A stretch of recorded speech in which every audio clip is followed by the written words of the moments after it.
Hello, and welcome to Eco-Odyssey. Eco-Odyssey is a water labyrinth that stretches over 6.5 kilometers of water canals spread over 64 intersections. The marsh environment is usually difficult to access, and the protection of these environments is crucial to ensure the survival of the many plants and animals that inhabit them. Eco-Odyssey allows you to discover the fauna and flora of the marsh environment while having fun. Before leaving, make sure you have a walkie-talkie, a compass, the adventure guide, the adventure card, a pencil, and a key. Make sure that the compass and the walkie-talkie are held by two different persons. For security purposes, we will lend you a walkie-talkie. In case of an emergency, or if you are lost or are having difficulties, the staff can be reached on channel 5.1. To activate the walkie-talkie, turn the button located in the upper left corner of the device until you reach the maximum. To change the channel, press the menu button located in the middle of the device. Then press plus or minus to choose the desired channel.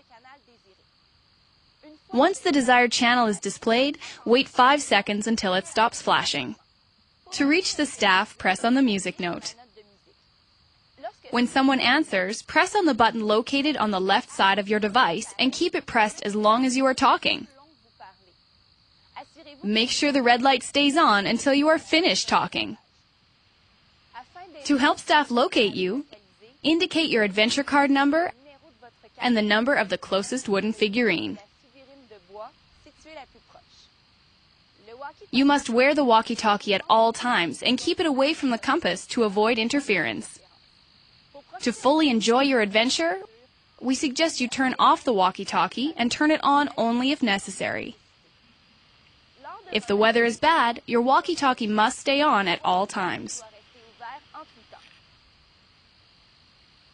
To orient yourself in the labyrinth, you will need to use your compass. Open it and place it flat in the palm of your hand. The red tip of the needle points north. Turn the compass in your hand until the needle points to the letter N. Without moving the compass, turn the plastic dial to bring the silver arrow over the cardinal point that corresponds to the direction you must take. Now, follow the direction indicated by the arrow.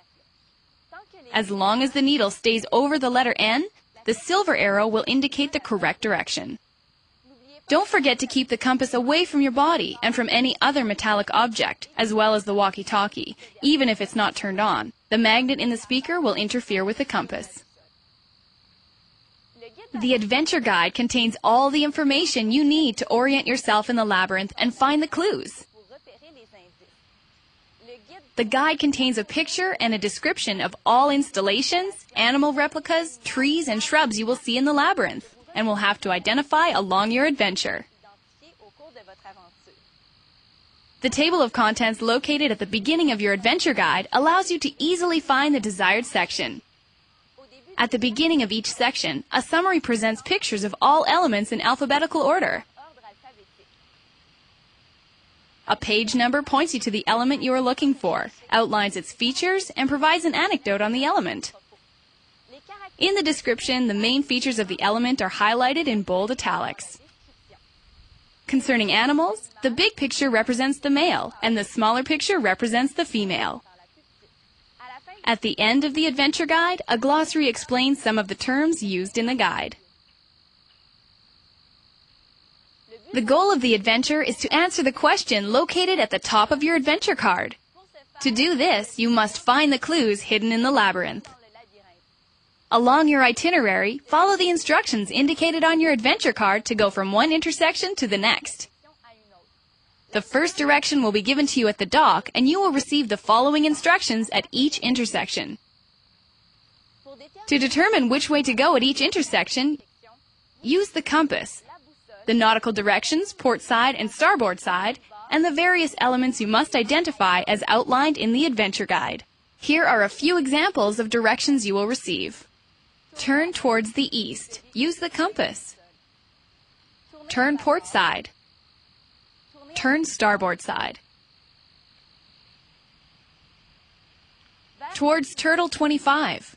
Take the branch that leads towards turtle number 25, not towards its head or its tail. Towards the wood duck nest box. go towards the nest box. Refer to the adventure guide to ensure you have identified the correct installation. Turn on Leopard Frog Street. You must identify the leopard frog with the help of the adventure guide and choose the branch that will make you run past it. Continue until you reach the next intersection. Turn on Canvasback Avenue. You will find it in the section pertaining to ducks. The duck reproductions are always presented as couples in the labyrinth. You must pass between the two ducks and continue until the next intersection. Note that the male ducks are the most colorful. Please note that streets refer to frogs, avenues refer to ducks, and boulevards refer to birds and mammals. Along the itinerary, you can use the reference points located in the green rectangles on the left-hand side of your adventure card. Once you reach the intersection, you must see the corresponding wooden figurine to confirm you are in the right location. Unless indicated otherwise, you should not turn towards the reference point, but continue on your adventure. If you don't see the reference point, you are not at the right place. You have two options.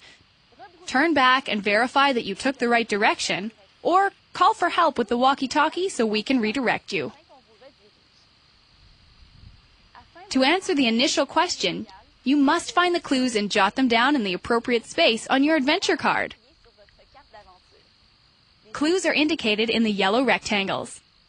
Clues are always located between two intersections. We will tell you if you are looking for an animal or a tree and on which side it will be located. If the clue refers to an animal, it might be a bird, a duck, a reptile, or a mammal. Use the adventure guide to correctly identify the clue. Once you find it, write it down on your adventure card. The letters of the clue word must match the number of lines on the adventure card. Some animal reproductions bear little resemblance to the pictures in the guide. Refer to the main features indicated in bold italics in the guide. Once you have found all the clues, follow directions to get back to the dock.